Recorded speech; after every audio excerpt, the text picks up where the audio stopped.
Live from Liverpool, we need to talk about ghosts with Kevin Eustace. Yes, it is time to talk about ghosts. It's a Sunday. It's time for the Sunday sermon. How have you all been? I hope that you've been exceptionally well and life is treating you very good and not how Paxo treats a turkey. Paxo's a stuffing. I'm sure it's called Paxo. Was it called Saxo? I don't know. Anyway, that's irrelevant. That's all stuff and nonsense. We've got a cracking show for you today. It's going to be a shorter show than we've been doing because we've been putting out some absolute whoppers in terms of length. But this is still an amazing show. We get to speak to the wonderful Jenn, all the way over in Utah Saints. They were a band. And she tells us her amazing experiences. And they are great. They are really, truly great, including something which I've personally never heard before, which is very exciting, I do tell you. What's been happening in our lives of late? I'm sure you're all keen to hear. Well, nothing really. Nothing's really happening. We did go and have yet another coronavirus test today. Literally, as I'm recording this, I've just received the email to say we're both negative, which is great. Which means I've just got this annoying tickly throat out of nowhere again. It's the time of year. I must be very susceptible, I tell you what, I must. Maybe it's the change in temperature. Maybe it is. Anyway, none of this is spooky, but what I do need to tell you is I have this app. Yes, I know, like most people have apps because it is 2021 and apps are nothing new. But you may have seen, if you watch paranormal content, like I'm sure you do, you're listening to this, so you clearly go on YouTube and watch ghost videos and ghost hunting videos and all that carry on. In fact, Ben and Lainey, who were on the show recently to talk about the poltergeist in their house, they use this. This app is getting loads of good reviews to be kind of legit, arguably. I know that you can never say anything like this is legit and it's all just random nonsense. But if spirits can affect electronic devices, then apparently this app is the app for you. So it's called, and I'm not sponsored by these, obviously, it's called Necrophonic, and now it's £10. So I don't know what that'll be in dollars, probably $17 or $16 or something. Anyway, is it any good? Well, I've not really given it a test. What you do is you open it up and you press start and you hear things like this. And then you say things like, is there anybody there? Talks. Oh. What is my name? What is my name? What is my name, spirits? Well, that was terrifying, whatever that little whisper was. Anyway, you get the gist of what it does. So I got this on Wednesday. Anyway, and I'm looking forward to using it. This episode's not going to be using it, don't get me wrong. But I am going to do, today's Patreon is going to be a full me trying to contact the dead, using some other techniques. And if you're into that sort of thing, you need to go and sign up to Patreon to listen to the episode anyway. So go over to patreon.com/we need to talk about ghosts. You get access to that episode, obviously, and to approximately 130 something episodes just for Patreons. And it's a good laugh over there too. And you can also have the chance to win a signed copy of our book if you go over and join up to Patreon. Yes, you can. And that competition's running for the next week, and we'll decide the winner next Sunday. How exciting. Anyway, we do like to thank all of our Patreons, but especially our new Patreons. So I'm going to do that now via the medium, as per usual, of song.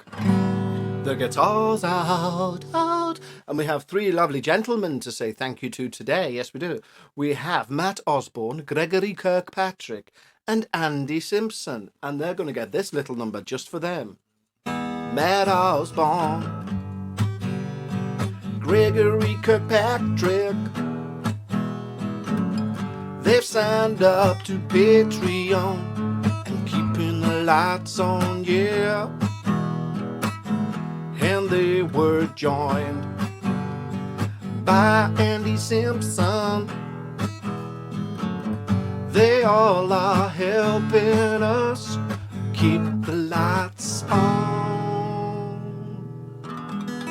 Ended it, as always, as we know by now, on our 7th. For if you're going to end a song, What better chord to end it on than a seventh chord? Thank you, guys. Don't forget, if you want to go and get all that good stuff, and today we communicate with the dead, hopefully, go over to patreon.com/we need to talk about ghosts. Right, guitars down. Shall we see what weird things have been happening this week in the week in weird that's been weird in this week?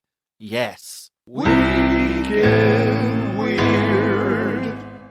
Yes, it's once again time to delve into the news of the last 7 days and see what weird and wonderful things have cropped up there. Well, let me tell you, fresh, is it fresh? No, hot off the presses, we have a UFO sighting that seems to be quite credible. This is taken from Russia Today, but apparently a UFO has been spotted by 2 Pakistan international airline pilots. It emerged on Wednesday of this very week, or last week, that a pilot saw the strange object during a flight from Karachi to Lahore at around 4 p.m. on January the 23rd. The plane was travelling at an altitude of 35,000 feet when the sighting occurred. And they're quoted as saying, the UFO was extremely bright despite the presence of sunlight. That was the pilot speaking there. One of the flight team began recording the white circular object, and the footage subsequently went viral in Pakistan. Several of the country's news networks reported on the mysterious encounter. A spokesman for the Pakistan International Airlines Association said the pilots immediately reported the UFO to the control room when they came across it near the Punjabi city of Rahim Yar Khan. He says, according to the pilots, they witnessed a flying saucer at an altitude of 35,000 feet. Amazing. It's too early to say what the object was. In fact, we might not be able to tell what the object was at all. However, something was spotted and it was reported in accordance with the required protocol. I'm telling you guys, I've said this since last year, but things are going to come out, you know. They really are. That's my belief. Have you seen that they somehow penned in to the US coronavirus bill something about UFOs so that they can get the funding for it? There's a 180-day report, and what they mean by that is it's going to be released in 180 days. But this is from last year, so I think it works out to around maybe May or June of this year. We're going to get a report on UFOs from the US government. Is it going to be disclosure? Are we going to find out that those lights in the sky aren't Chinese lanterns, aren't too many mushrooms that you've eaten? They are in fact visitors from another world. Time will tell. Weekend Weird.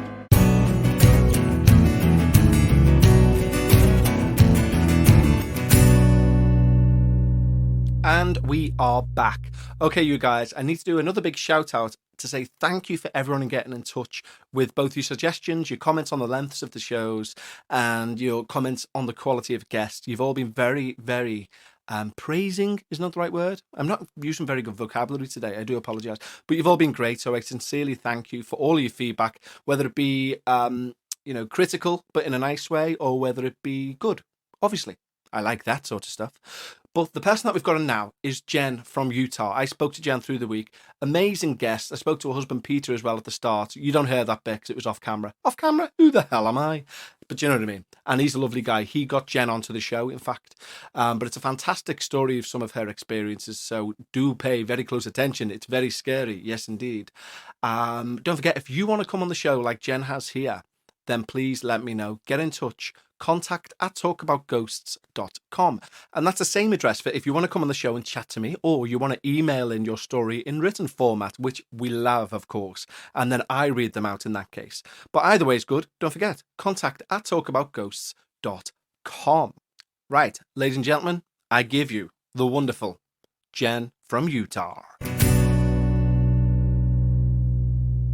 Okay, it's my favourite time of the show. Each and every week, if we're lucky enough, we get to speak to one of you wonderful people out there, and you get to tell us your terrifying encounters, and we get to all crap our little panties at them. And I'm very lucky enough to have on the Zoom line here a wonderful listener by the name of Jenn, who was introduced to the show by her partner Peter, who I've just had the pleasure of meeting too, and their dog Rusty as well, because we've had a full-on little meet-up before this. So hello, Jenn. Hi, Kevin. Are you okay? I'm great. How are you? I'm not too bad, thank you very much. I'm exceptionally warm, which is strange because it's freezing here at the minute. Whereabouts in the US are you? I'm in Salt Lake City, Utah. Utah. Do we know Hmm. anything about Utah? I'm not too sure. No. Yeah, we have Skinwalker Ranch here. Oh, amazing! I did right. Okay. Have you ever been? Yeah, I haven't either. We've been close. Okay. Fantastic. So obviously you sent an email to say that you have a plethora of experiences, and I'm really keen to get Yes. into those. So please tell us your tale. Okay. Um, there's a lot to go on, so I think I'll just start with my grandma's house. It is essentially a death house. My Wow.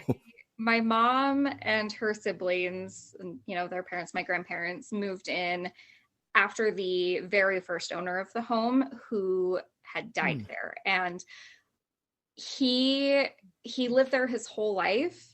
And because he died in the house, I assume he was just attached to it. He definitely haunted it. So my mom and my aunts and uncles have all of these really insane stories. They named him Mr. Bill, which Okay. I think is really creepy, but Yeah. Yeah. they gave him a name. And some of the stories that my mom has involve being asleep at night and hearing rattling from the closet doors, hearing wire hangers, like someone was running their hands along them, but none of the hangers were empty. And I think one of the scariest stories that she has is that she and her sister shared a bed in one of the upstairs bedrooms. Her sister was out on a date one night. My mom was in bed asleep, her back facing the door. She heard the bedroom door open, heard someone come in, close the door behind them, and then pull the covers back on the bed and get in. So she thought it was her sister. She turned over, no one was there, but there was like space under the blanket, like someone was laying there. Wow. And she screamed and jumped up, and then all of a sudden the blanket just dropped flat. So So, the blanket was raised up as if it was over a body. yeah, exactly. Wow. Yeah. So a lot of stories like that between my mom and her siblings. And then later on, I don't know the years. This was all way before I was born. But later on, my grandpa actually died in the house as well. Oh.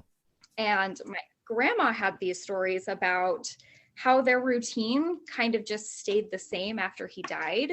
He would Hmm. stay up in the kitchen drinking tea before going to bed. She would go to bed, wake up, see the kitchen light on. Sometimes she would hear the sound of the teapot, like he was making tea. Wow. All of the same sounds and routines that he had, still carried on for a while after he died. Oh, that's beautiful though, in a way, isn't it? It's kind of, it's Yeah, warming to the heart, really. definitely. I agree. Did she find it that way, or was she freaked out a bit? No. She was born, raised Catholic, so all of those things were very much household Yeah. beliefs to her. So she wasn't ever really afraid of it. And I think having lived in the house for so long with Mr. Bill there, she was Yeah. kind of used to it, all of the sounds and everything. Why did they call it Mr. Bill? Was there a particular reason why they called it Mr. Bill? I don't know. I think maybe his name had been Bill or William or something like that. I've actually Right. never gotten clarification on it before. Um, Either way, I think it's really creepy though. Well, interestingly enough, there's a very famous Liverpool ghost in our area, obviously, called Mr. Bill. Really? Yeah, yeah. But he's allegedly a tulpa, as in the more you think of him, the more chance you've got of seeing him. So Yeah, I try that's not to think of creepy. him that much, really, for that very reason. Good call. Yeah, Let's move on then. exactly. Yeah, We yeah, don't want him paying yeah. you. So my grandmother later had a boyfriend who was living with her, same house. He I might just put a trigger warning in here for suicide because he did die by suicide. Um, it was really tragic. I was old enough, I think I was about 10 at the time, to know what was going on. And having heard all of the stories about the house beforehand, I was already kind of afraid of being there. But after that happened, the fear escalated a Yeah. bit, and there were certain areas of the house that just felt really uncomfortable and uneasy after that. There was a bathroom off the kitchen that I don't know, something about it, just being near it, it just kind of elicited these really awful, like negative malicious feelings.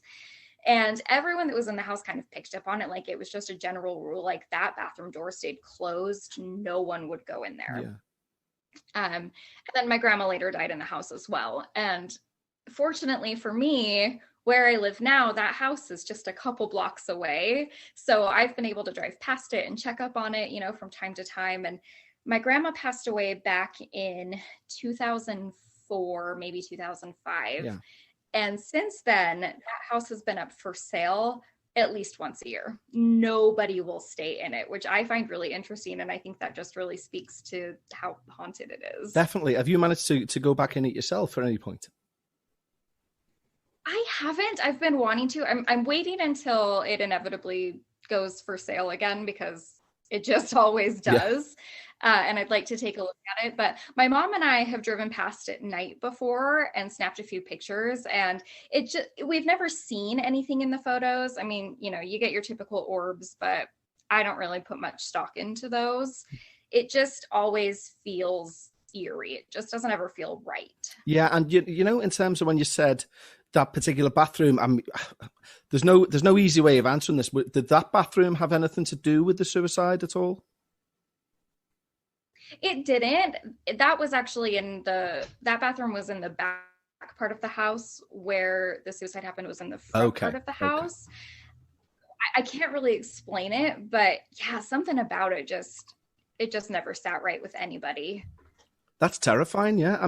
Like you say, that to have that number of deaths associated with your family within the one house is kind of unheard of, really. Mm-hmm. Most people, especially nowadays, saying what I mean is, for example, my nan and granddad's house, they both passed away in the last 5 years, my nan and granddad, and they both lived in that house since they were married, but they both died in hospitals. No one died in that house.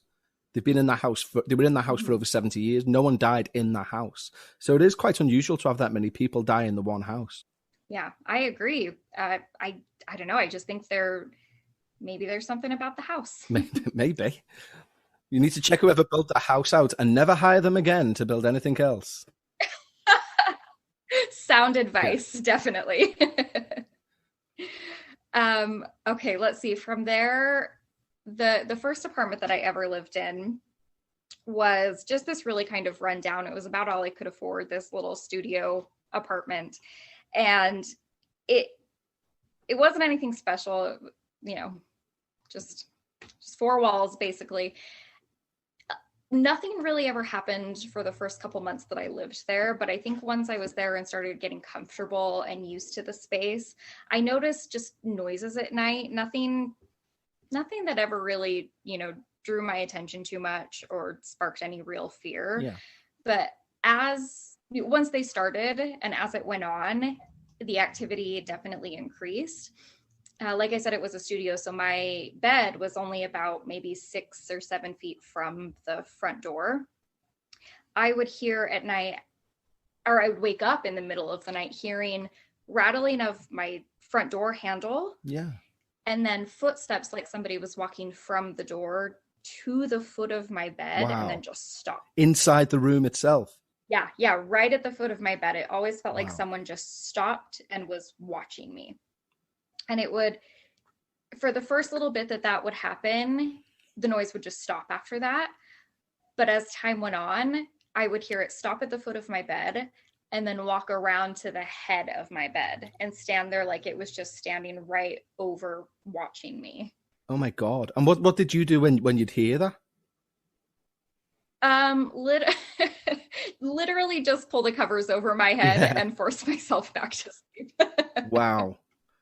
Yeah. So that's the worst that really ever happened there. It was unsettling for sure. And I ended up finding out just a few days before I was moving into a new apartment. I had talked to another tenant that was there, and she informed me that the apartment building, before it was, apartment housing, was housing for people who were dying from AIDS. Really? So like a hospice sort of place? Sort of, yeah. So not quite a hospital. From what I understand, there wasn't any like medical care that was going on there. It was just kind of, end of life place for people to.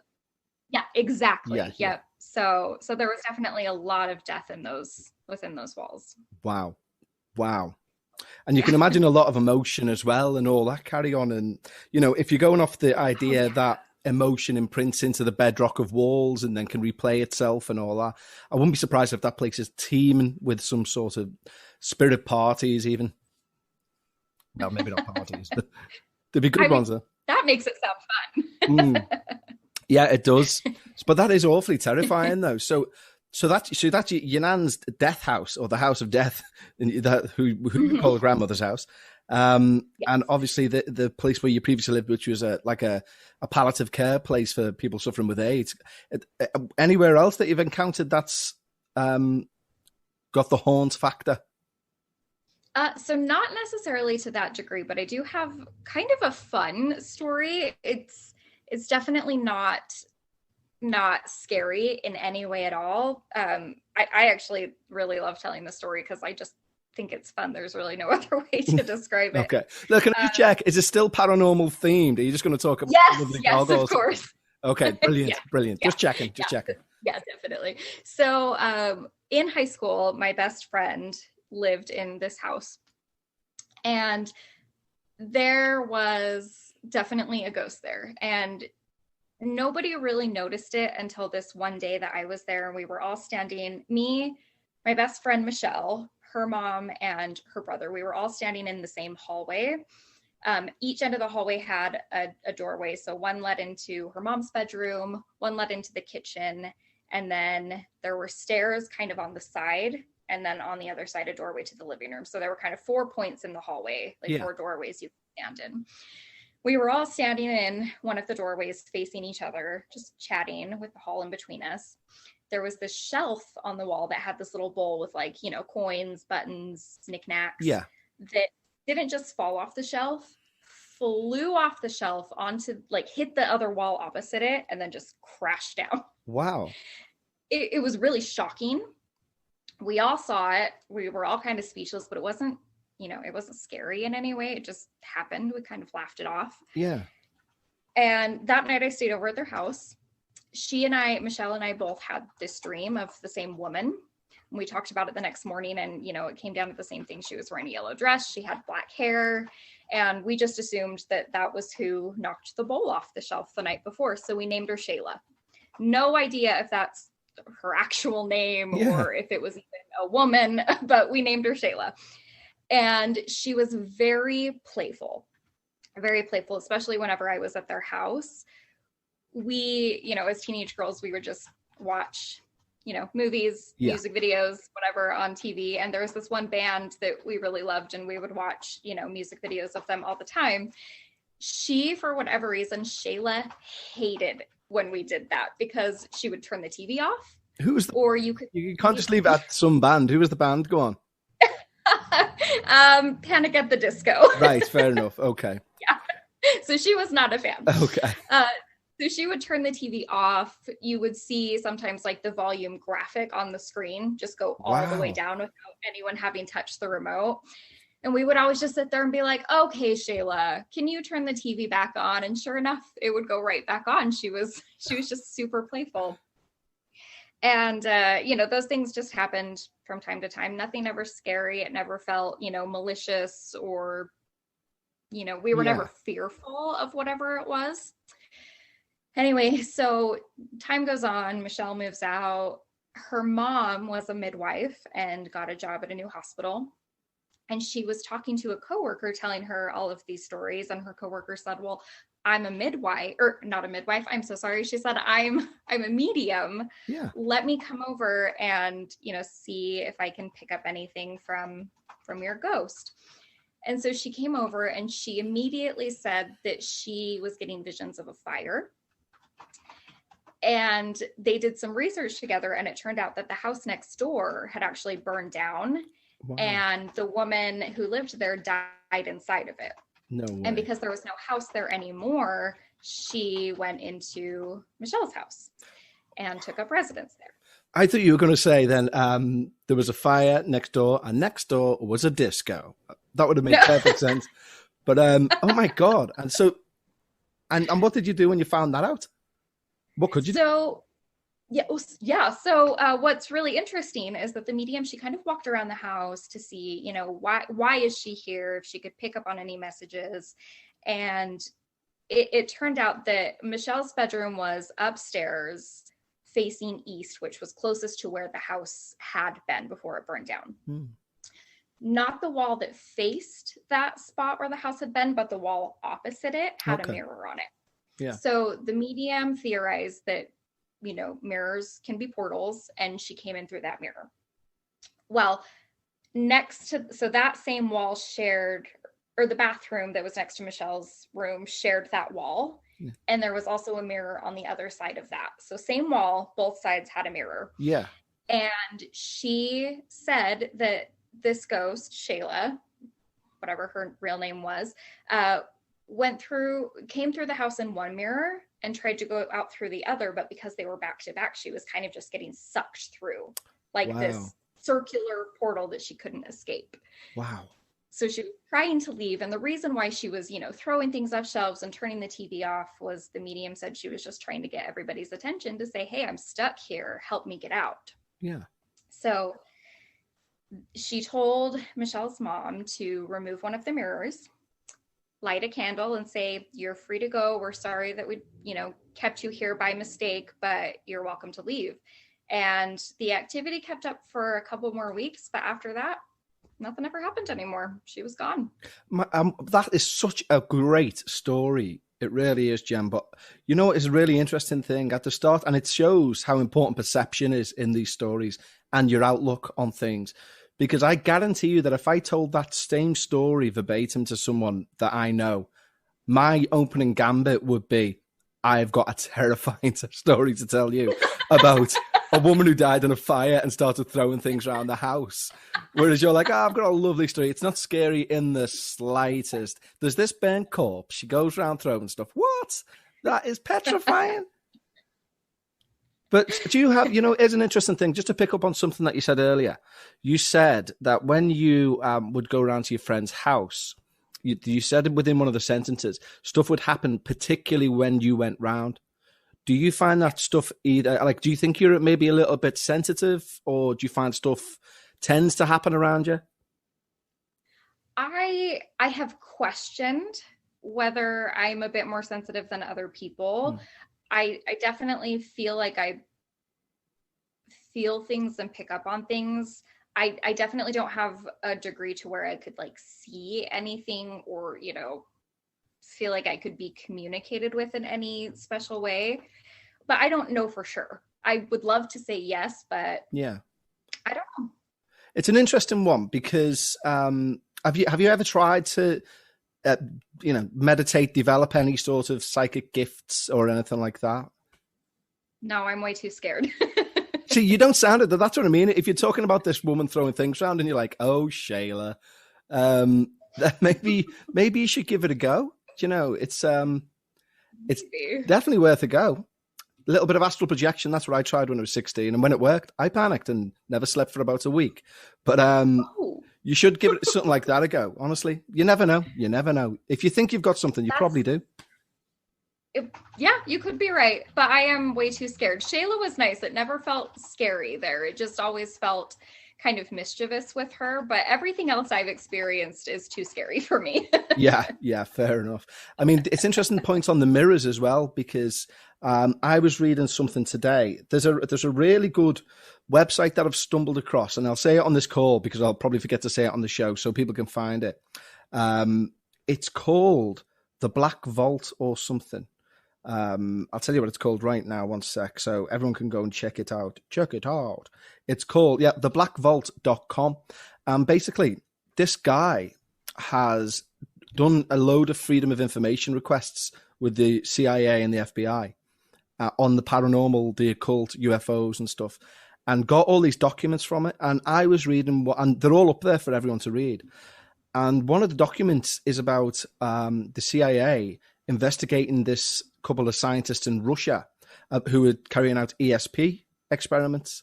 And they actually, within that document even, they discuss the power of mirrors in that document, in this Russian government document, when it comes to psychic abilities and being able to use them to like multiply the power of a psychic force. You would use mirrors, just bog standard mirrors.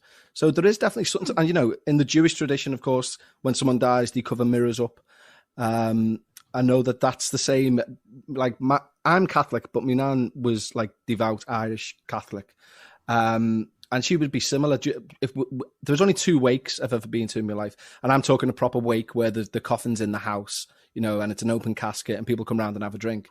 And on both of those occasions, the mirrors were covered again. And I don't know. I have no idea. But it's scary. It is scary. Shayla wasn't scary, though. No. Shayla sounds like a blast, to be fair. She was. Very playful. Have you experienced anything else that you'd like to share with our good selves? Yeah. Okay. So Peter, my husband, and I, we lived in this house before we got married about 5 or 6 years ago. And it was pretty normal for a while. Nothing strange ever happened. I think it was about a few months in that we were both asleep when we woke up in the middle of the night to see that our closet light had turned on. Mm. And we thought really hard, like, did one of us get up in the middle of the night and turn it on? Did we fall asleep with it on and didn't realize it? But we both came to the conclusion that definitely wasn't either of those things. That it definitely turned on in the middle of the night. Wow. And we didn't really think much about it, but a couple of weeks later, Peter was traveling for work, and so I was home alone, and I woke up in the middle of the night and the same thing happened. The closet light was on again. And that spooked me a bit, being alone, and I couldn't really rationalize it because you didn't do it then because you're home alone. Yeah. Exactly. So that was what alerted me to the fact that something was definitely there. And I think being consciously aware of it made whatever it was know that I was aware of it, because then other things started happening. It wasn't just, here and there. It hit pretty hard and pretty fast. Peter and I both felt the same things. We didn't ever speak of it though.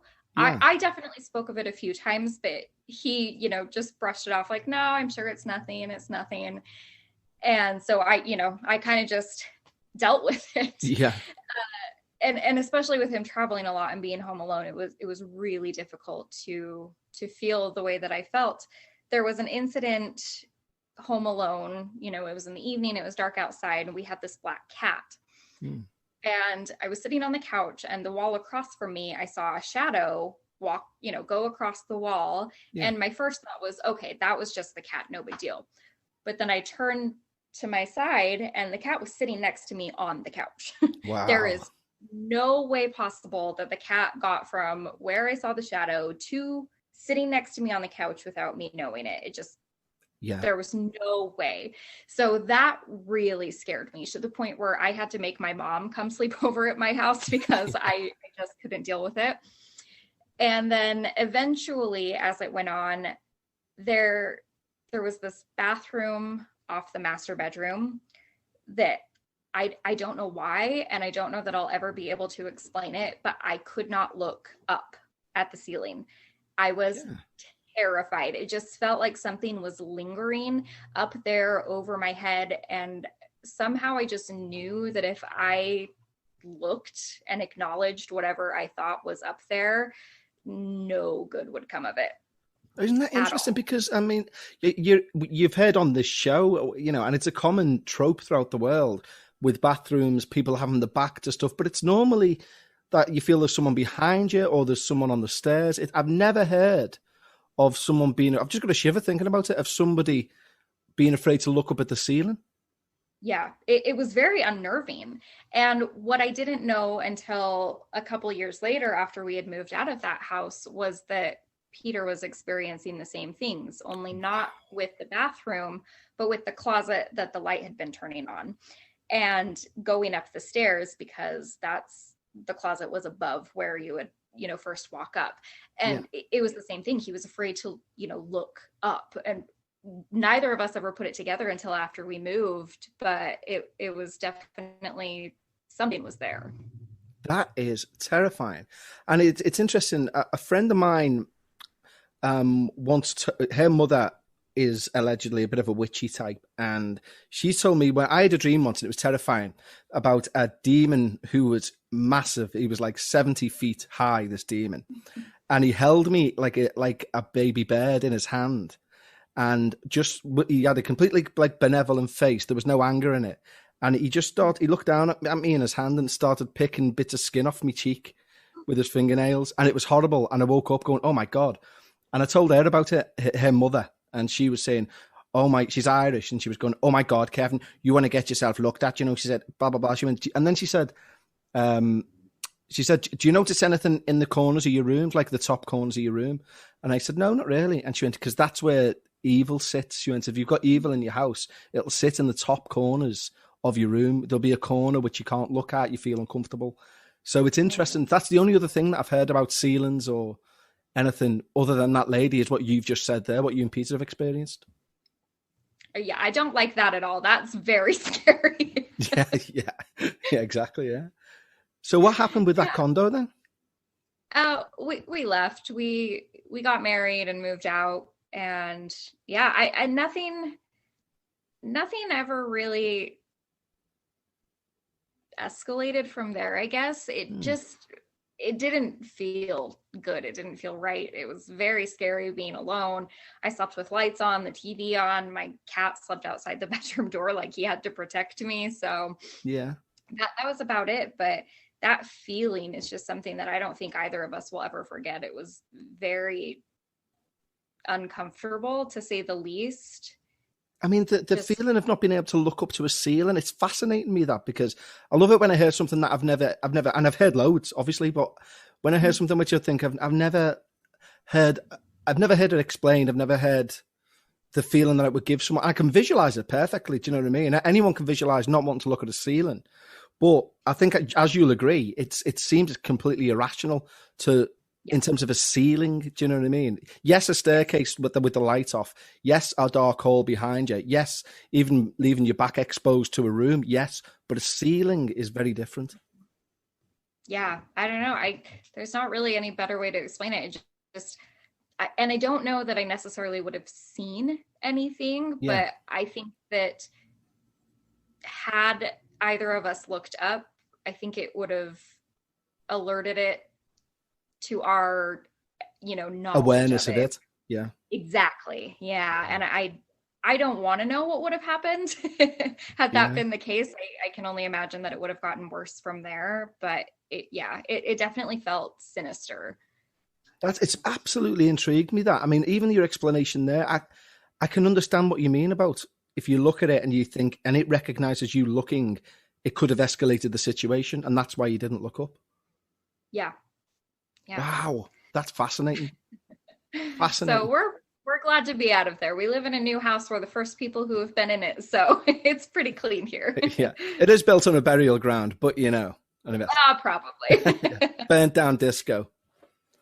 Exactly. So have you got any other for us? If it's even possible. It sounds like you've had a bit of a lifetime of it there early. No, those are the main ones. Amazing. Well, I want to say a big thank you, Jen, to taking the time to come and take the time to come on the show, and to Peter as well for, one, being a listener to the show and himself, and then two, introducing you to the show, and that's how we end up with you on the show. So thank you very much. Well, thank you for having me. This was a pleasure. It certainly was. And if anything else should happen, or, as I strongly predict with someone as clearly as sensitive as you are, you encounter anything else, then you do need to get in touch and we'll get you back on to discuss. I absolutely will. You'll be the first to know. Brilliant. Well, thank you very much. Give me best to Peter and your dog, Rusty, lovely little dog. And thank you very much, Jen. Thanks, Kevin. Take care. How good was that? Amazing. Do you know what? As I said on that interview with Jen there, I'd never heard of that. I've never heard of the trope of not wanting to look up in a bathroom. I understand if you're in a bathroom, you got your back to you, all that carry on. But it really freaked me out, the idea that you didn't want to look up. And the reasoning behind it was excellent. That if you looked up, you thought it would notice that you've noticed it, and therefore occurrences would pick up. What a brilliant thing. That little nugget of information there, I've never heard before, and I love it. I love hearing new stuff. So don't forget, guys, if you want to get in touch with your story or you want to come on the show, simply drop me an email to contact@talkaboutghosts.com. Right then, I'm off to use this app and several other methods for the Patreon episode to try and contact the dead. Yes, this should be fun or terrifying. Don't forget, if you want to check that episode out, you need to go to patreon.com/we need to talk about ghosts. Nearly forgot it then. There's also a link in the show notes if you can't remember that. Okay then, you wonderful guys. I love you all, and I shall speak to you next Wochen, as the Germans would say. Okay, daddy bye.